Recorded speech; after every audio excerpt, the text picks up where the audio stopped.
আপনাদেরকে মনে রাখতে হবে 52, 71, 90 কোনটাই 10 দিনে হয়নি।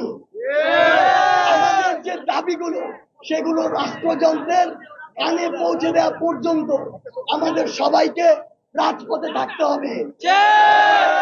আমরা সবাই রাজপথে থাকবো তো?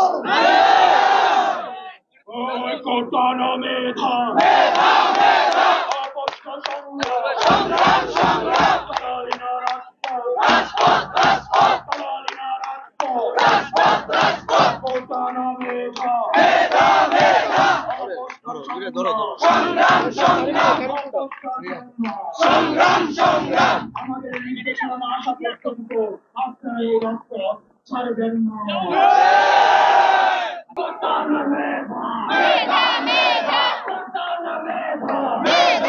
সায়েন্স ল্যাব থেকে আপনাদের সাথে আমি যুক্ত ছিলাম ফারজানা ববি। দর্শক, আপনারা যেমনটি জানলেন যে কোটা আন্দোলনকারীরা আদালতের যে রায়টা দিয়েছিল সেই রায়টা কিন্তু মেনে নেয়নি এবং তাদের এর আগেও যেমনটি জানিয়েছিলাম যে তাদের যে দাবিটা সে দাবিটা কোটা বাতিলের নয়, বরং কোটার যৌক্তিক সংস্কার এবং সেই সংস্কার হলেই কেবল তারা পড়া টেবিলে ফিরে যাবে এবং এর আগে তারা তাদের যে আন্দোলন সেই আন্দোলন চালিয়ে যাবে এবং তাদের আন্দোলন শুধু ঢাকার কয়েকটি কেন্দ্রে নয় বরং সর্বত্র ছড়িয়ে যাওয়ার তারা কথা জানিয়েছেন এবং